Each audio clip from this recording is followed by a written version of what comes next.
আচ্ছা, আপনারা কি কখনো এমন কাউকে ভালোবেসেছেন যাকে ছাড়া এক মুহূর্ত নিঃশ্বাস নেওয়াটাও অসম্ভব মনে হতো? কিন্তু ভাগ্যের কি নির্মম পরিহাস, আজ সেই মানুষটা অন্য কারো আকাশের চাঁদ, আর আমি অন্য কারো ঘরের লক্ষ্মী বউ। জানেন, সবাই বলে ভালোবাসা মানেই নাকি তাকে পেতে হবে, তাকে নিজের করে নিতে হবে। কিন্তু আমার জীবনের গল্পটা একটু আলাদা।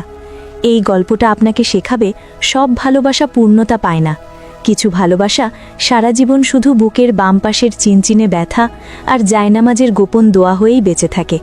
আজ আমি নাবিহা আমার জীবনের সেই লুকানো ডায়েরির পাতা উল্টে আপনাদের শোনাতে চাই এক অদ্ভুত প্রেমের গল্প, যেখানে সুখ আর কষ্ট একে অপরের হাত ধরে হাঁটে। গল্পটা শুরু করি আমার সেই চঞ্চল বয়স থেকে। আমি ছিলাম মধ্যবিত্ত পরিবারের আদরের ছোট মেয়ে। একটু বেশিই চঞ্চল ছিলাম। সারাদিন টমটম করে ঘুরে বেড়ানো আর সবসময় মুখে কথার খই ফুটত। আর আমার এই দুরন্তপনার একমাত্র সঙ্গী ছিল নাবিল। নাবিল ভাই আমার আপন খালাতো ভাই। ছোটবেলা থেকেই আমরা একসাথে বড় হয়েছি। পিঠাপিঠি বয়স না হলেও আমাদের মনের বয়সটা যেন একই ছিল। নাবিল ভাই দেখতে মাশাল্লাহ দারুণ সুন্দর ছিল। ফর্সা গায়ের রং, চোখে সবসময় একটা দুষ্টু হাসি লেগে থাকত। আর আমি ছিলাম তার ঠিক উল্টো, শ্যামলা। কিন্তু নাবিল ভাই বলতো আমার চোখ দুটো নাকি কথা বলে। আমাদের সম্পর্কটা যে ঠিক কবে বন্ধুত্বের গণ্ডি পেরিয়ে ভালোবাসার নীল আকাশে ডানা মেলেছিল তা আমরা নিজেরাও বুঝতে পারিনি। নাবিল ভাই যখন বিশ্ববিদ্যালয়ে পড়ে তখন আমি কলেজে। রোজ বিকেলে ছাদের ওপর আমাদের আড্ডা বসত। নাবিল ভাই বাঁশি বাজাতো আর আমি মন্ত্রমুগ্ধের মতো তার দিকে তাকিয়ে থাকতাম। একদিন হঠাৎ বাঁশি থামিয়ে নাবিল ভাই আমার দিকে তাকিয়ে বলল, এই নাবিহা, তুই দিন দিন এত বড় হচ্ছিস কেন রে? তোকে তো আর কদিন পর তুই করে বলাই যাবে না। আমি হেসে বললাম, কেন, বড় হলে কি মানুষ পর হয়ে যায়? নাবিল ভাই সেদিন আমার চোখের দিকে তাকিয়ে একটা দীর্ঘশ্বাস ফেলে বলেছিল, না রে পাগলি, বড় হলে মানুষ পর হয় না, তবে বড় হলে মানুষের স্বপ্নগুলো বদলে যায়। ভয় হয় তুই আবার বদলে যাবি না তো? সেদিন নাবিল ভাইয়ের কথার মানে বুঝিনি, শুধু মনে হয়েছিল নাবিল ভাই আমাকে কতটা আগলে রাখতে চায়। আমাদের ভালোবাসাটা ছিল খুব পবিত্র, কোনো নোংরামি ছিল না, ছিল না কোনো অহেতুক চাহিদা, ছিল শুধু একে অপরের হাত ধরে সারা জীবন কাটানোর একটা অবুঝ স্বপ্ন। নাবিল ভাই প্রায়ই বলতো, দেখিস নাবিহা, তোকে আমি বেনারসি পরিয়ে ঢাক ঢোল পিটিয়ে আমার ঘরে নিয়ে আসব, তুই হবি আমার রানী আর আমি তোর গোলাম। আমি খিলখিল করে হেসে উঠতাম, ভাবতাম জীবনটা বোধহয় রূপকথার মতোই সুন্দর। কিন্তু রূপকথার গল্পে রাক্ষস না থাকলে কি আর গল্প জমে? আমার জীবনেও রাক্ষস এলো, তবে কোনো দানব রূপে নয়, এলো বাস্তবতার কঠিন রূপ নিয়ে। নাবিল ভাইয়ের তখনও পড়াশোনা শেষ হয়নি, একটা ভালো চাকরির চেষ্টায় হন্যে হয়ে ঘুরছে। আর ঠিক সেই সময়ে আমার বাবার কাছে একটা বিয়ের প্রস্তাব এলো। পাত্রের নাম ইলিয়াস, একজন মাদ্রাসার শিক্ষক। এলাকার সবাই তাকে হুজুর বলে ডাকে। অত্যন্ত ভদ্র, নম্র এবং ধার্মিক মানুষ। বাবার খুব পছন্দ হলো পাত্রকে। বাবা বললেন, এমন ছেলের হাতে মেয়ে দিলে আমার মেয়ে দুনিয়া ও আখেরাত দুই জায়গাতেই সুখে থাকবে।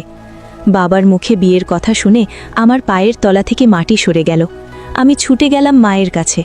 মাকে জড়িয়ে ধরে বললাম, মা, আমি এখন বিয়ে করব না, আমার পড়াশোনা বাকি, আমি নাবিল ভাইকে ছাড়া কাউকে ভাবতে পারি না। মা আমার মুখ চেপে ধরলেন, বললেন, চুপ কর পোড়ামুখী, তোর বাবার কানে যদি যায় তুই নাবিলকে ভালোবাসিস তাহলে এই বাড়িতে কেয়ামত হয়ে যাবে। তুই তো জানিস তোর বাবা আর নাবিলের বাবার মধ্যে পৈতৃক সম্পত্তি নিয়ে একটু ঝামেলা চলছে, তারা কোনোদিন এই সম্পর্ক মেলে নেবে না। আমি স্তব্ধ হয়ে গেলাম। সম্পত্তির ঝামেলা যে আমাদের ভালোবাসার মাঝে দেওয়াল হয়ে দাঁড়াবে তা কখনো ভাবিনি। আমি গোপনে নাবিল ভাইকে ফোন করলাম। ওপাশ থেকে নাবিল ভাইয়ের হ্যালো শোনা মাত্রই আমি কান্নায় ভেঙে পড়লাম। সব শুনে নাবিল ভাই কিছুক্ষণ চুপ করে থাকল, তারপর বলল, নাবিহা, তুই কাঁদিস না, আমি এক্ষুনি আসছি। সেই বিকেলে নাবিল ভাই আমাদের বাড়ি এলো না, সোজা বাবার দোকানে গেল। আমি জানতাম না সেখানে কি কথা হয়েছিল, শুধু রাতে বাবা বাড়ি ফিরে এক ভয়ানক রূপ ধারণ করলেন। চিৎকার করে বললেন, ওই চালচুলহীন ছেলের এত বড় সাহস আমার মুখের ওপর কথা বলে, সে নাকি তোকে বিয়ে করবে? যে নিজের খরচ চালাতে পারে না সে চালাবে আমার মেয়েকে? আজ থেকে তোর বাইরে যাওয়া বন্ধ, ফোন বন্ধ, আর আগামী সপ্তাহে ইলিয়াসের সাথে তোর বিয়ে। আমার পৃথিবীটা যেন দুমড়ে মুচড়ে গেল। আমি নিজেকে ঘরবন্দি করলাম, খাওয়া দাওয়া ছেড়ে দিলাম। ভেবেছিলাম আমার এই জেদ দেখে হয়তো বাবা মন বদলাবেন, কিন্তু বাবা ছিলেন তার সিদ্ধান্তে অটল। আর ইলিয়াস হুজুর, তিনি তো আমাকে দেখেনইনি, শুধু বাবার কথায় রাজি হয়ে গেছেন। আমার খুব রাগ হতো এই লোকটার ওপর। কেমন পুরুষ মানুষ তিনি, একটা মেয়েকে না দেখে তার মত না নিয়ে বিয়ে করতে রাজি হয়ে গেলেন। মনে মনে প্রতিজ্ঞা করলাম, এই বিয়ে যদি হয়ও আমি কোনোদিন ওই হুজুরকে স্বামীর মর্যাদা দেব না। আমার মনে শুধু নাবিল ভাই আর নাবিল ভাইই থাকবে। বিয়ের ঠিক 2 দিন আগে নাবিল ভাই আমার সাথে দেখা করার জন্য পাগল হয়ে গেল।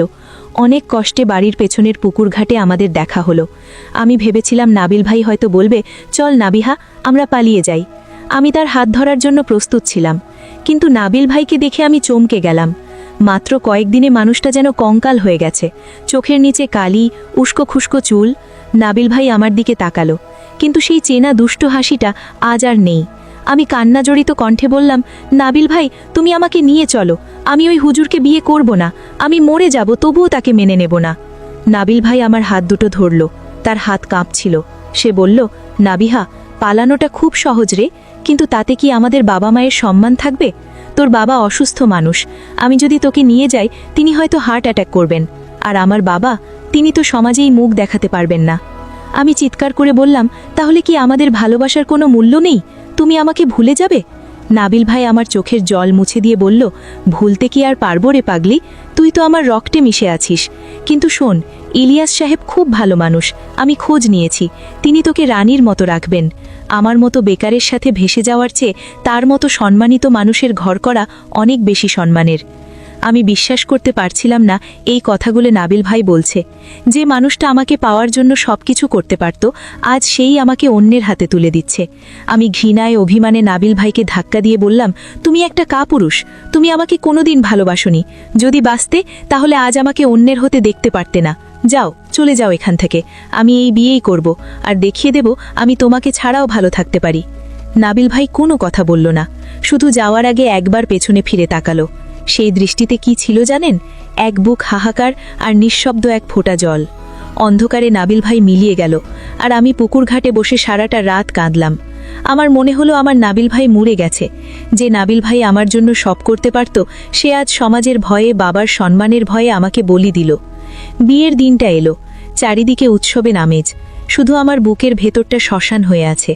লাল বেনারসি পরলাম, হাতে মেহেদি দিলাম, কিন্তু মনের ভেতর শুধু ঘৃণা আর অভিমান।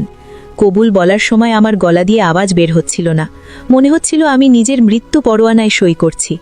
3 বার কবুল বলার পর আমি অফিসিয়ালি মাওলানা ইলিয়াসের স্ত্রী হয়ে গেলাম। বাসর রাত, জীবনের সবচেয়ে কাঙ্ক্ষিত রাত হওয়ার কথা ছিল এটি, কিন্তু আমার কাছে মনে হচ্ছিল এক ভয়ঙ্কর পরীক্ষা। আমি ঘুমটা টেনে খাটের এক কোণায় বসে আছি। ঘরের দরজা খোলার শব্দ হলো, ধীর পায়ে কেউ একজন ভেতরে ঢুকল। আতরের সুবাস নাকে এলো, বুঝলাম তিনি এসেছেন। আমার শরীরটা ঘিন ঘিন করে উঠল। মনে হলো এই লোকটাই আমার আর নাবিল ভাইয়ের মাঝে দেওয়াল হয়ে দাঁড়িয়েছে। তিনি কিছুক্ষণ চুপ করে দাঁড়িয়ে রইলেন, তারপর খাটের পাশে জায়নামাজ বিছিয়ে নামাজে দাঁড়ালেন। আমি অবাক হলাম। সাধারণত বাসর রাতে বররা এসে বউয়ের সাথে কথা বলে, রোম্যান্টিকতা করে, আর উনি নামাজ পড়ছেন। দীর্ঘক্ষণ মোনাজাত করলেন তিনি। মোনাজাতে তার কান্নার আওয়াজ শুনতে পেলাম। তিনি আল্লাহর কাছে বলছিলেন, হে আল্লাহ, আমাকে যে দায়িত্ব দিয়েছ আমি যেন সঠিকভাবে পালন করতে পারি। আমার স্ত্রীকে তুমি শান্তিতে রেখো, আমাদের মাঝে মহব্বত পয়দা করে দিও। তার কান্না শুনে আমার মনের বরফটাকে একটু গলেছিল? না, তখনও গলেনি। নামাজ শেষ করে তিনি আমার কাছে এলেন, খাটে বসলেন না, একটু দূরেই দাঁড়িয়ে রইলেন। তারপর খুব শান্ত আর ভরাট কণ্ঠে বললেন, আমি জানি আপনার মন খারাপ, হয়তো অন্য কোনো স্বপ্ন ছিল, অন্য কোনো আশা ছিল। হঠাৎ করে সম্পূর্ণ অচেনা একটা মানুষের সাথে জীবন শুরু করা সহজ নয়। আমি আপনাকে জোর করব না। আপনি যতক্ষণ না আমাকে মন থেকে স্বামী হিসাবে মেনে নিতে পারবেন, ততক্ষণ আমি আপনার কাছে আসব না। এই ঘর, এই খাট সবই আপনার, আমি ফ্লোরে থাকব। আমি চমকে উঠে তাকালাম। লোকটা বলে কি? আমি তো ভেবেছিলাম হুজুর মানেই গুণা, নারীদের শুধু ভোগের বস্তু মনে করে, কিন্তু এ যে সম্পূর্ণ অন্য মানুষ। তিনি সত্যিই বালিশ আর চাদর নিয়ে ফ্লোরে বিছানা করলেন, লাইট নিভিয়ে দিলেন। অন্ধকারে আমি তার দিকে তাকিয়ে রইলাম। নাবিল ভাইয়ের কথা মনে পড়ল। নাবিল ভাই হলে হয়তো আজ জোর করে হলেও আমার পাশে বসত, আমাকে হাসানোর চেষ্টা করত। আর এই লোকটা নিজের অধিকার ছেড়ে দিয়ে ফ্লোরে ঘুমাচ্ছে। দিন কাটতে লাগলো। আমার শ্বশুরবাড়ির পরিবেশটা ছিল খুব শান্ত। শাশুড়িমা আমাকে খুব আদর করতেন, কিন্তু আমার মন পড়ে থাকত সেই পুরনো স্মৃতিতে। আমি ইলিয়াসের সাথে কথা বলতাম না, প্রয়োজনে শুধু দু একটা শব্দ। উনি সকালে মাদ্রাসায় চলে যেতেন, দুপুরে ফিরতেন, আবার বিকেলে যেতেন। রাতে ফিরে আমাকে নিয়ে খেতে বসতেন। আমি খেয়াল করতাম উনি আমার প্লেটে মাছের বড় টুকরোটা তুলে দিতেন। আমি সরিয়ে দিলে মুচকি হেসে বলতেন, খান, আপনি শুকিয়ে গেলে মানুষ আমাকে দোষ দেবে। তার এই ছোট ছোট যত্নগুলো আমাকে বড্ড অস্বস্তিতে ফেলত। আমি ঝগড়া করতে চাইতাম, তার উপর রাগ ঝাড়তে চাইতাম, কিন্তু তিনি আমাকে সেই সুযোগটাই দিতেন না। একদিনের ঘটনা, খুব বৃষ্টি হচ্ছিল বাইরে। আমি বারান্দায় দাঁড়িয়ে বৃষ্টি দেখছিলাম, আর মনে পড়ছিল নাবিল ভাইয়ের সাথে বৃষ্টিতে ভেজার স্মৃতিগুলো। চোখ দিয়ে পানি পড়ছিল অঝরে। হঠাৎ বুঝতে পারলাম কেউ একজন আমার মাথায় ছাতা ধরেছে। চমকে তাকিয়ে দেখি ইলিয়াস। উনি ভিজে যাচ্ছেন, কিন্তু ছাতাটা আমার মাথায়। আমি সরে যেতে চাইলাম। উনি বললেন, বৃষ্টি দেখা ভালো, কিন্তু ভিজে ঠান্ডা লাগলে কষ্টটা আপনাকেই পেতে হবে, আর আপনার কষ্ট হলে আমারও যে খারাপ লাগবে। আমি রেগে গিয়ে বললাম, কেন খারাপ লাগবে? আমি আপনার কে? আমাকে তো আপনি দয়া করে বিয়ে করেছেন, বাবা জোর করেছে তাই। উনি ছাতাটা নামিয়ে আমার চোখের দিকে তাকালেন। সেই প্রথম আমি তার চোখের দিকে তাকালাম। গভীর কালো চোখ, সেখানে কোনো কামনার আগুন নেই, আছে এক অদ্ভুত মায়া। উনি শান্ত গলায় বললেন, দয়া নয় নাবিহা, একে বলে দায়িত্ব। আর বিয়েটা আল্লাহর হুকুম ছিল। আমি আপনাকে ভালোবাসি কিনা জানি না, তবে আপনাকে সম্মান করি, আর ইসলাম শিখিয়েছে স্ত্রীকে সম্মান করাও ইবাদত। আমি চুপ হয়ে গেলাম। কথাগুলো তেরের মতো বুকে এসে বিঁধল। নাবিল ভাই ভালোবাসার কথা বলতো, কিন্তু শেষ পর্যন্ত আমাকে রক্ষা করতে পারেনি। আর এই লোকটা ভালোবাসা নেই বলছে, অথচ প্রতি মুহূর্তে আমাকে আগলে রাখছে। আমার মনের ভেতর একটা দ্বন্দ্ব তৈরি হতে শুরু করলো। একদিকে নাবিল ভাইয়ের প্রতি তীব্র টান আর অভিমান, অন্যদিকে ইলিয়াসের প্রতি শ্রদ্ধা আর কৌতূহল। এর মধ্যে হঠাৎ একদিন শুনলাম নাবিল ভাই দেশ ছেড়ে চলে যাচ্ছে সৌদি আরবে। সংবাদটা শুনে আমার বুকটা ধক করে উঠল। নাবিল ভাই চলে যাবে এত দূরে? শেষবারের মতো কি একবার দেখা হবে না? আমি ছটফট করতে লাগলাম, কিন্তু আমি এখন অন্যের স্ত্রী, চাইলেই কি আর দেখা করা যায়? বিকেলে ইলিয়াস মাদ্রাসা থেকে ফিরে এলেন। তার মুখটা কেমন যেন গম্ভীর। আমার কাছে এসে একটা খাম ধরিয়ে দিলেন। আমি অবাক হয়ে বললাম, এটা কি? উনি বললেন, আপনার জন্য একটা চিঠি নাবিল সাহেব দিয়ে গেছেন। যাওয়ার আগে আপনার সাথে দেখা করতে চেয়েছিলেন, কিন্তু সাহস পাননি। আমাকে রাস্তায় পেয়ে এটা আপনার কাছে পৌঁছে দিতে বললেন। আমি কাঁপা কাঁপা হাতে খামটা নিলাম। আমার স্বামী আমার প্রেমিকের চিঠি আমার হাতে এনে দিচ্ছেন, এটা কি সম্ভব? আমি তার দিকে তাকালাম। উনি একটু হাসলেন, খুব বিষাদগ্রস্ত হাসি। বললেন, উনি খুব ভালোবাসেন আপনাকে। তার চোখের দিকে তাকিয়ে বুঝেছি। আপনি চিঠিটা পড়ুন, আমি আসছি। এই বলে তিনি ঘর থেকে বেরিয়ে গেলেন, যেন আমাকে আমার মতো করে কাঁদার সুযোগ করে দিলেন। আমি চিঠিটা খুললাম। নাবিল ভাইয়ের পরিচিত হাতের লেখা। প্রিয় নাবিহা, যখন এই চিঠিটা পড়বি তখন হয়তো আমি আকাশের অনেক উঁচুতে মেঘের আড়ালে। আমাকে মাফ করে দিস রে। আমি কাপুরুষ। আমি তোকে লড়তে শেখাইনি, হাঁটতে শিখিয়েছি। কিন্তু বিশ্বাস কর, আমি হেরেছি বলেই আজ তুই জিতেছিস। ইলিয়াস সাহেব হীরা, আমি তার পায়ের নখের যোগ্যও নই। তোর বাবার কাছে আমি গিয়েছিলাম বিয়ের আগের রাতে। বলেছিলাম আমাকে একটা সুযোগ দিতে। তিনি বলেছিলেন আমি যদি সরে যাই তাহলে তিনি তোকে ইলিয়াসের সাথে বিয়ে দেবেন এবং কোনো ঝামেলা করবেন না। আর আমি যদি জেদ করি তাহলে হয়তো তোকে ত্যায্য করবেন। তোর সুখের জন্য, তোর পরিবারের সম্মানের জন্য আমি সরে এসেছি নাবিহা। আমি আমার ভালোবাসাকে কোরবানি দিয়েছি, শুধু তোর হাসি মুখটা দেখব বলে। ভালো থাকিস, অনেক ভালো। আর ইলিয়াস সাহেবকে কষ্ট দিস না, তিনি মানুষ না, ফেরেশতা। ইতি, তোর এক সময়ের নাবিল। চিঠিটা বুকে জড়িয়ে আমি ফ্লোরে বসে পড়লাম। কান্না যেন বাঁধ মানছিল না। নাবিল ভাই আমাকে এতটা ভালোবাসে, নিজের ভালোবাসা বিসর্জন দিল শুধু আমার পরিবারের শান্তির জন্য। আমি তাকে ভুল বুঝেছি, তাকে কাপুরুষ বলেছি। আর ইলিয়াস, তিনি সব জেনেও সব বুঝেও আমাকে মেনে নিয়েছেন। এমনকি আমার প্রেমিকের চিঠিও আমার হাতে এনে দিচ্ছেন। সেই রাতে আমি ইলিয়াসের জন্য অপেক্ষা করছিলাম। তিনি যখন ঘরে ঢুকলেন আমি দৌড়ে গিয়ে তার পা জড়িয়ে ধরলাম। তিনি চমকে উঠে আমাকে তুলতে চাইলেন, বললেন, আরে আরে, এসব কি করছেন? আমি বললাম, আপনি আমাকে মাফ করে দিন।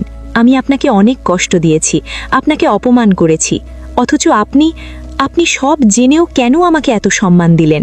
ইলিয়াস আমাকে ধরে খাটে বসালেন। তারপর খুব নরম সুরে বললেন, নাবিহা, অতীত সবার থাকে, আপনারও আছে, সেটা নিয়ে আমার কোনো অভিযোগ নেই। আমি শুধু চেয়েছি যেন আপনি বর্তমানকে নিয়ে ভালো থাকেন। জোর করে শরীর পাওয়া যায়, মন পাওয়া যায় না।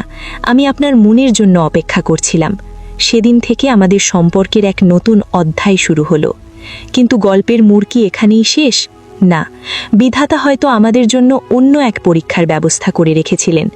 নাবিল ভাই চলে যাওয়ার 3 বছর পরের কথা। আমাদের জীবনটা তখন বেশ গুছিয়ে উঠেছিল। আমাদের একটা ফুটফুটে মেয়ে হয়েছে, নাম রেখেছি আনিকা। ইলিয়াস তাকে জানের চেয়েও বেশি ভালোবাসেন। আমি প্রায়ই ভুলেই গিয়েছিলাম নাবিল ভাইয়ের কথা। কিন্তু হঠাৎ একদিন মাঝরাতে ইলিয়াসের ফোনটা বেজে উঠল। ফোনের ওপাশ থেকে যে খবরটা এলো তার জন্য আমি বা ইলিয়াস কেউই প্রস্তুত ছিলাম না। সৌদি আরবে এক ভয়াবহ গাড়ি দুর্ঘটনা ঘটেছে, আর সেই গাড়িতে ছিল নাবিল ভাই। ইলিয়াস ফোনের ওপাশে কথা বলছিলেন, আর আমি তার মুখের দিকে তাকিয়েছিলাম। তার ভরাট মুখটা মুহূর্তের মধ্যে ফ্যাকাশে হয়ে গেল। ফোনটা হাত থেকে নামিয়ে তিনি আমার দিকে তাকালেন। আমার ভয়ে ভয়ে জিজ্ঞেস করলাম, কি হয়েছে? কার দুর্ঘটনা? নাবিল ভাইয়ের? উনি কি বেঁচে আছেন? ইলিয়াস একটা দীর্ঘশ্বাস ফেলে বললেন, নাবিল সাহেব বেঁচে আছেন, তবে অবস্থা খুব খারাপ। নিবিড় পর্যবেক্ষণে রাখা হয়েছে। ডাক্তাররা আশা ছেড়ে দিয়েছেন। তার পকেটে একটা ডায়েরি পাওয়া গেছে। সেখানে জরুরি যোগাযোগ হিসেবে আমার নম্বর আর তোমার নাম লেখা ছিল। তারা তাকে আগামীকালের ফ্লাইটেই দেশে পাঠিয়ে দিচ্ছে। বোধহয় শেষবারের মতো দেশের মাটিতে নিঃশ্বাস নিতে চান। আমার পায়ের নিচ থেকে মাটি সরে গেল। যে নাবিল ভাই 3 বছর আগে বুক ভরা কষ্ট নিয়ে দেশ ছেড়ে চলে গেছিল, সে আজ লাশ হয়ে ফিরছে, নাকি লাশের চেয়েও খারাপ অবস্থায়।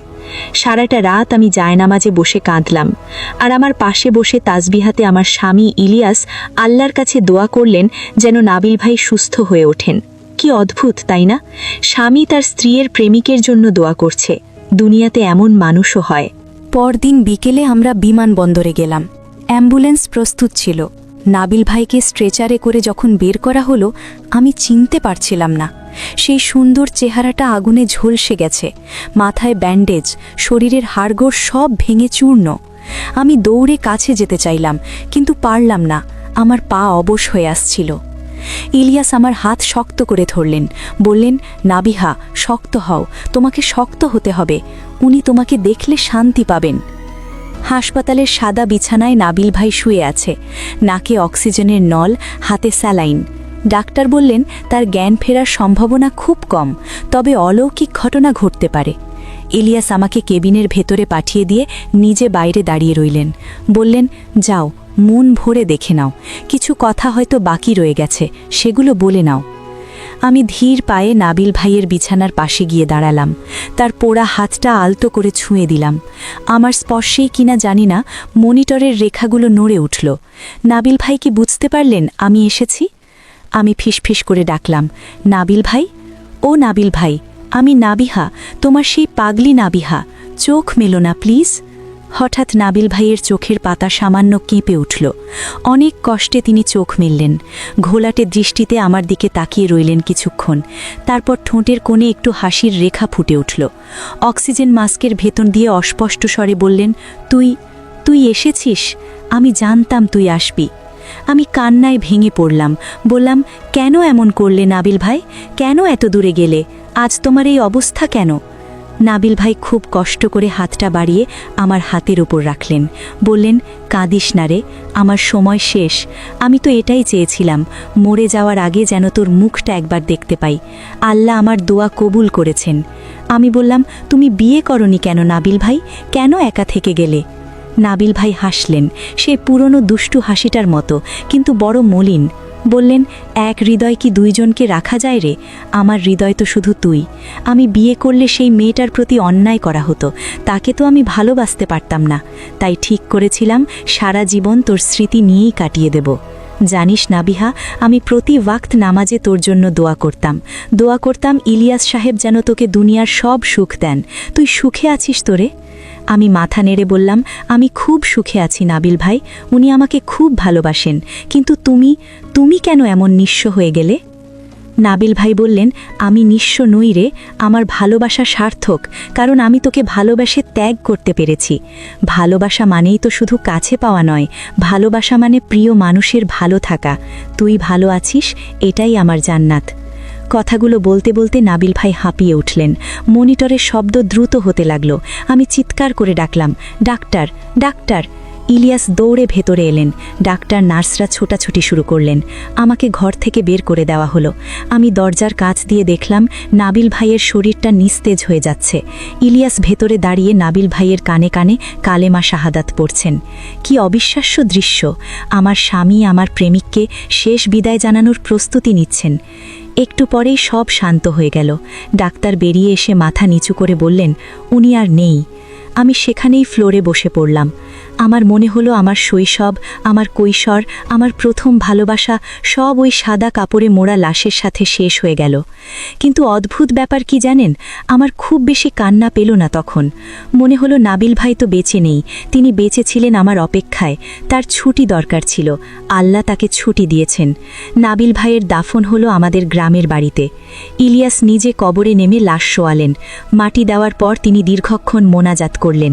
আমি একটু দূরে দাঁড়িয়ে দেখছিলাম মানুষটা কি দিয়ে তৈরি।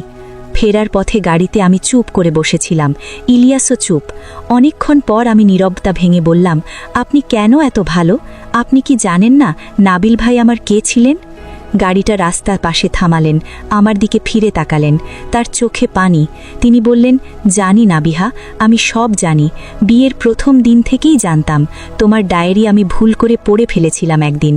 আমি চমকে উঠলাম। তিনি সব জানতেন, তবুও আমাকে কোনোদিন কিছু বলেননি। ইলিয়াস বললেন, দেখো নাবিহা, কাউকে জোর করে ভালোবাসা যায় না। নাবিল সাহেব তোমাকে ভালোবাসতেন, তুমিও তাকে ভালোবাসতে। এটা অপরাধ নয়, এটা মানুষের স্বভাব। কিন্তু তিনি তোমার সম্মানের জন্য সরে গিয়েছিলেন, আর আমি তোমাকে বিয়ে করে একটা দায়িত্ব নিয়েছিলাম। আমি চেয়েছিলাম তুমি যেন অতীতে পড়ে না থেকে বর্তমানে বাঁচতে শেখো। নাবিল সাহেব চলে গেলেন, কিন্তু তিনি আমাদের একটা শিক্ষা দিয়ে গেলেন। আমি জিজ্ঞেস করলাম, কি শিক্ষা? উনি বললেন, ত্যাগ। তিনি ত্যাগ করেছেন তোমার জন্য, আর আমি ত্যাগ করেছি আমার অহংকার, আমার জেদ, শুধু তোর হাসি মুখ দেখার জন্য। আজ থেকে নাবিল সাহেব আর আমাদের মাঝখানের কোনো গোপন ব্যথা হয়ে থাকবেন না। তিনি থাকবেন আমাদের শ্রদ্ধার জায়গায়। আমরা দুজনে মিলে তার মাগফিরাতের জন্য দোয়া করব। পারবে না? আমি ইলিয়াসের হাতটা শক্ত করে ধরলাম। এই প্রথম আমার মনে হলো আমি নাবিল ভাইকে হারিয়েছি ঠিকই, কিন্তু আমি এমন একজনকে পেয়েছি যার পায়ের নিচে আমার বেহেশত। নাবিল ভাই ছিল আমার আবেগ, আমার কল্পনা, আর ইলিয়াস হলো আমার বাস্তব, আমার আশ্রয়, আমার ছাদ। সেই ঘটনার পর আজ অনেক বছর কেটে গেছে। আমাদের মেয়ে আনিকা এখন অনেক বড়। আমি আর ইলিয়াস এখন বার্ধক্যের কোঠায়।